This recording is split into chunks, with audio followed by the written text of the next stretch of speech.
Hello everyone, and welcome to our live Q&A session, all about postgraduate research opportunities in the College of Social Sciences. My name is Professor Irene Mrieser, and I'm the Dean of the Graduate School in the College of Social Sciences, here at the University of Glasgow.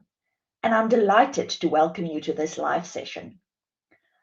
I'm joined today by some current students who will talk about their experiences and answer your questions. If there is anything you would like to ask the panel, you can put your question into the chat. Any relevant link will also be posted here. And now it is time to meet our panel.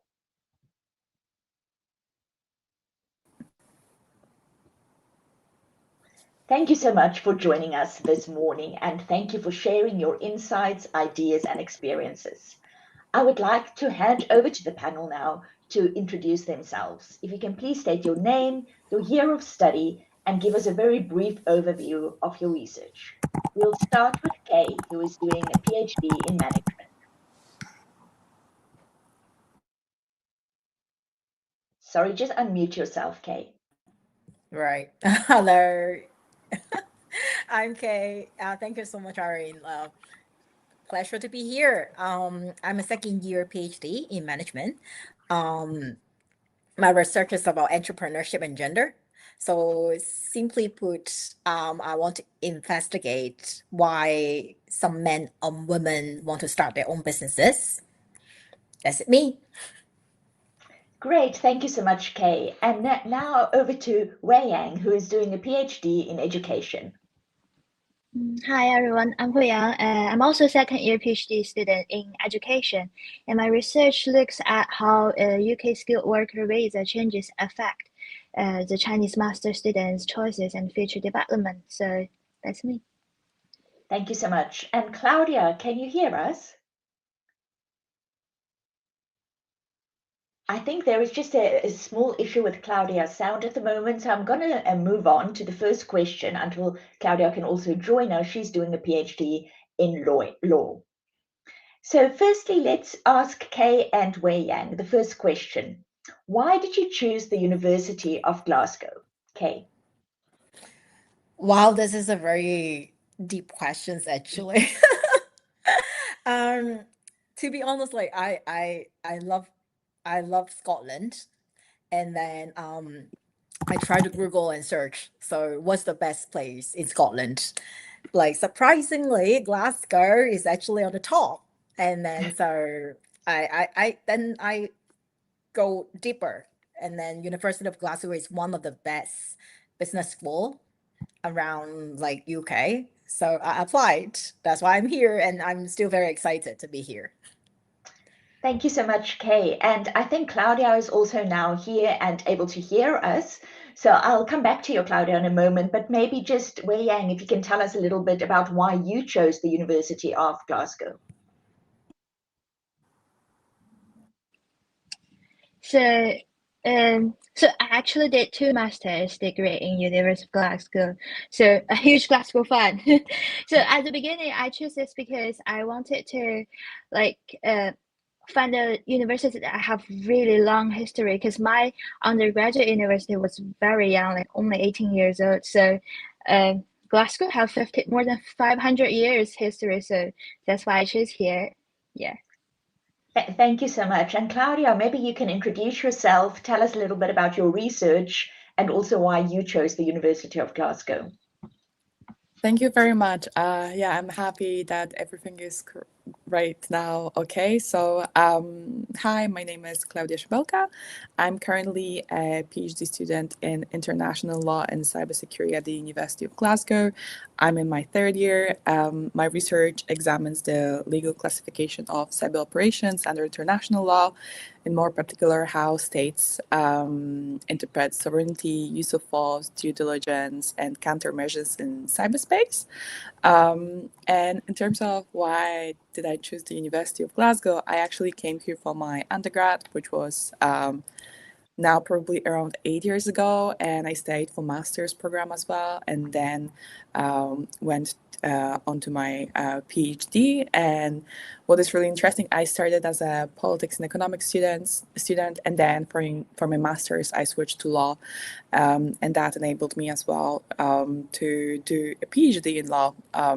And I think the reason why I stayed in Glasgow for such a long time is just the strength of the scholarship, the engagement with global academics, and the intellectual environment is really good. There are people that are really international and coming from so many different countries and different cultures, so you can get this flavor of everything in Glasgow. I would say there are so many communities that you can join, and also there are many opportunities to go abroad for different exchanges, which was really important for me to get that international perspective. Thank you so much, Claudia. That's really interesting. So, Kay, what is the Glasgow research community like? Everyone is very supportive. So all the professor lecturers are very supportive. Like the door's always open. You can ask them. There's actually no silly questions, but I always ask silly questions. But they're really, really supportive. Like whenever you got any questions, they are here for you. So I'm very grateful I'm here. Especially we have Lab for Culture. It's a really tight group. We're trying to share more about like what is good research look like. Yeah. Yes, thank you so much for that. Wei Yan, do you want to add anything to that question about the research community? Yeah, I think it's actually quite active and supportive, and there's sometimes a lot of free food as well, which definitely helps. So yeah, like also like writing retreats, you can find somewhere else to write with your friends, and also some like seminars and PGR events, which is very helpful. Yeah.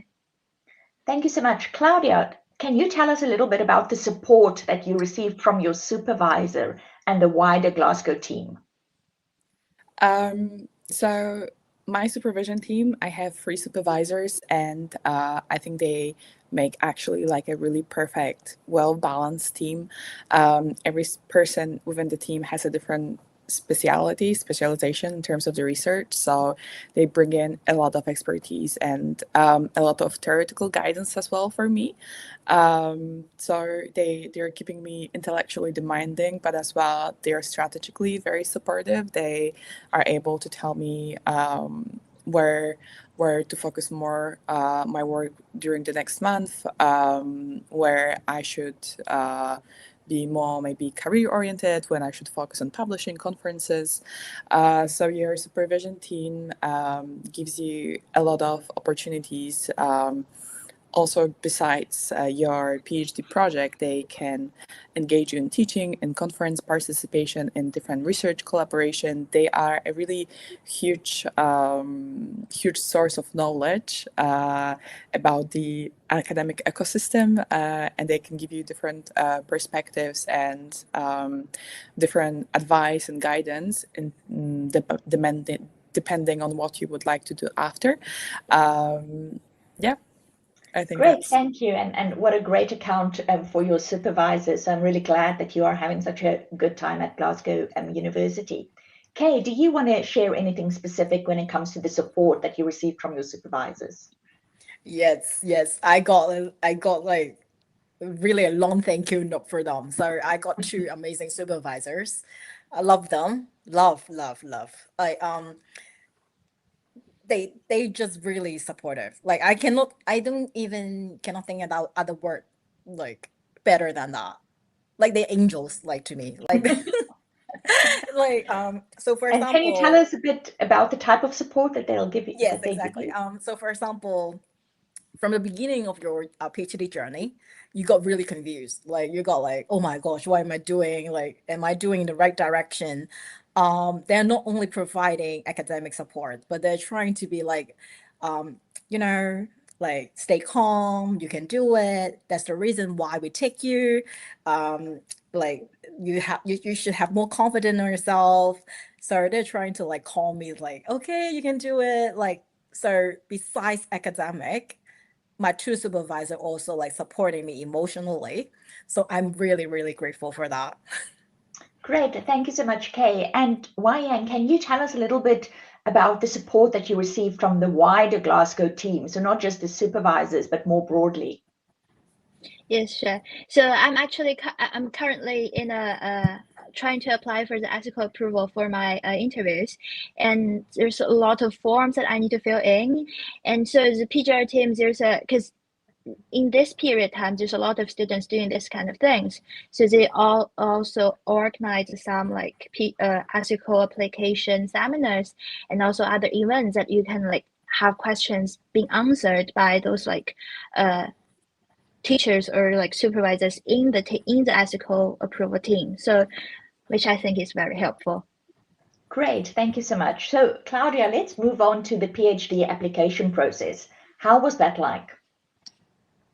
So for myself, it was probably a little bit different to the person that is coming from outside the University of Glasgow, because I did my master's here in international law and security. So for me, when I entered the master's program, I knew that the research journey is probably something I would like to pursue after.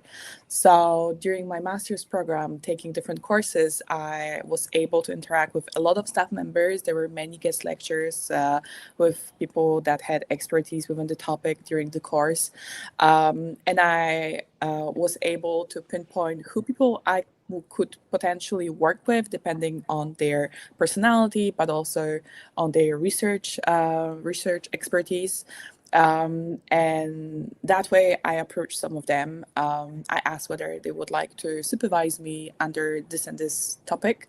And they were very happy to do so. They invited me to write a research proposal.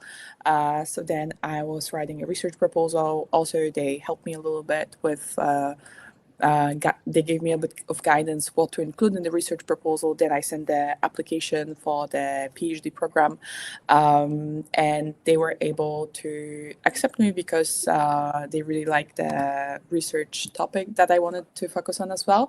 And after that, they created a supervisory team of 3 people, and yeah, that was the research process for me. It was probably a little bit different, but I would say it's important to find a person like a professor who's an expert in the topic that you would like to pursue, and then from that on, like, just get in contact with them, and probably have a little bit informal chat with them about your who you are, where you're coming from, what is your expertise that you're bringing into the project, and then they can also give you guidance. If they're not the good person, maybe they have someone else that could potentially supervise you that you could reach out. So and after that you would write down the proper proposal. But once you try to contact someone, I think like that's the stage where you should already have something on your mind and like something on paper, maybe not super detailed, but there should be some starting point for you so they can know whether that is something they could help you potentially, or someone else maybe could be a better fit. Yes, thank you, Claudia. That's really good advice for any prospective candidate. So Wei-Yang, can you maybe add anything to that? Sure. So because I have I did 2 masters in Glasgow, so I'm lucky that one of my supervisors is actually the tutor in my master courses. So yeah, but in general, is you write a research proposal and like try to complete it, or like try to polish it as much as you can, and then you find those like supervisors who are having the similar direction of your research. So that will help you to build the trust or build the connection at the beginning. So that's my advice. Great. So Kay, I would like to ask you, what are the different stages of the PhD journey? I will say the first year will be the most confusing one. After you pass the first year, you're really good. Like, you know what you're doing, you're heading the right direction. Your supervisors are always there for you, not to mention about the school as well. So we have a very supportive team for, like, you know, PhD got many things. Like, you got like conferences to go, you got anything for that. So I'm now past the first year. I'm very happy. So I know like where I'm heading to. So I actually looking forward to going to third year. So I think I can have a firmer like that goal for that. Yes. Okay, great. And what about you, Claudia? How would you see the different stages of the PhD journey, because you're now in your third year already? Yeah, I think it's really good like to be like introspective and like looking back what was happening. So I think I totally agree. Like the first year can be quite overwhelming because you enter the academia thinking this is your research project and this is your topic you would like to focus, and then as you move on you read more and more, you realize there is so much that you can tell and like that you can research on that, so you have to probably narrow it even more and more with every single meeting with your supervisors. I would say you probably start with like just seeing what is there, and then like you at the end of the first year you're trying to clarify your research questions and your methodology and what you would like to do. Then I think in the second year for me it was more like in-depth work into different elements of my PhD, and also a lot of conferences and a lot of networking and engagement with other scholars in international law. So that gave me a lot of good network, but also a lot of good knowledge that I would like to pursue. Going to conferences is really good because you get to know like the current direction in the field, kind of. So you see what are the hot topics that people are researching, and you can potentially engage with them as well and exchange ideas. And then I think the third year, you usually also write a little bit of your probably like final elements of your thesis, and then there's a writing up period where you look for argumentative coherence across chapters, and you also have your final thoughts and like final tweaks, and you probably are transitioning towards thinking about what's next, and there's a lot of support at the school as well, at the PGR community. There are different events, what can you do within academia, outside academia, so that is probably where you're thinking more like about the future career point. Thank you so much, Claudia. And Kay, what about opportunities while you do your PhD? Are there any opportunities, for example, to work as a graduate teaching assistant during your PhD? Yes. You can choose to be the GTA, like as we call. To be honest, it's a really pleasure opportunity. You can teach like master students, undergrads. It actually helps you how to like on your like academic journey. You will know like whether you want to teach to be a full-time academic, because like teaching will be one of the biggest parts. Being a GTA is a really rewarding experience for me. Great. And what about you, Wei Yang? Did you or do you have any experience as a GTA? Yes, there's a lot of opportunities, and you can even apply for the teaching assistant across school. So even though I'm in School of Education, but I am doing a GTA job in School of Political and Social Science. So yeah, there's a lot of options, and university also have a website that they will post everything on that website. So Yes, no, thank you. That's really great. And Claudia, again, as you are closer to the end, I suppose, of your PhD journey, do you know what you would like to do after your PhD? So for me personally, I think I would like to stay in academia. Like as we said, I had an opportunity also to teach as a GTA, and I really enjoyed the process of knowledge exchange with students and teaching students on different levels on the topics that I really enjoy. So I think that would be the best career path probably for me, as if you're in academia, there's like this mix of teaching and research usually, which is really good because you can develop new knowledge, but you also transfer that knowledge later to new generations. And I think that is something super unique and something what like pulls me towards academic journey. Of course, I think as people in academia, you often do side projects, different consultancy, maybe advisory roles. So that's what I'm open to as well. But yeah, we'll see. Probably soon. I hope in 1 year I'm gonna line it up. We'll see. Yes, no, thank you. That's really good news and a really good explanation there. Okay, so you're more at the front end of the PhD. Do you have any ideas what you would like to do after your PhD? I agree. I mean, I love the journey for like the knowledge exchange between students. Like I can learn from them. I know like what like younger generation is thinking. It's like okay. I really want to stay in academic. So let's see. I got like 2 more years to go. Like hopefully 1.5. And what about yourself, Wei Yang? I also quite enjoy academia, so I may like try to explore the opportunity for the postdoctoral after my PhD. Yeah. Yeah, great. So all three of you obviously enjoying this academic journey very much, which is good news to us at the university. So maybe as a last question to all of you, what advice would you give to prospective postgraduate research students? Any advice? Kay? I would say I'm a very open person. So like whatever I need help, I ask for help.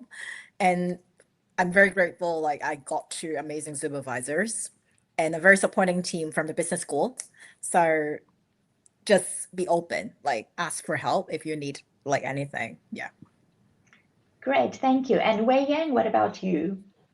My biggest advice would be keep trying, because as a students who may like same as me, so they finish master and right after that goes for the PhD. When you're trying to apply for some PhD things, you may don't have many experience, but if you keep trying, you will get your chance to do that. So Yes, so be open, ask questions, keep trying. What about you, Claudia?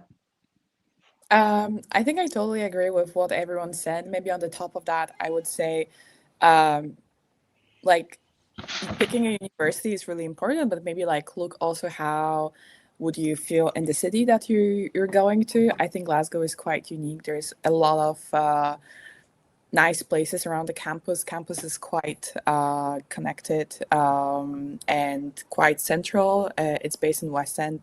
We have a lot of nice gardens, nice coffee shops around. So I think also looking what place fits your personality probably would be really good. I of course think Glasgow is great, so I would encourage everyone to come here. I think it's perfect. But I think besides from academia, try to think of like where do you see yourself as well as a person, you know? Yes, thank you so much. So that really brings us to the end of these sort of more formal questions, but I'm just going to head over to the comment section and see if we have any questions. So I do have a question here from Chris, I think. It says, I am interested in a fully funded PhD in business and management. I have over decades experience in the financial sector within the African continent and would like to research on SME access to credit. So I'm not sure what is the actual question there, but Kay, as you are in management, any specific comments or anything you would like to add there? So the business school is actually covered, I will say, variety of the topics. I think one of the key thing is try to be really specific about the research you're trying to go deep into, because like to be honest, for a PhD journey it's not like short. It's like you got like 3 years at least.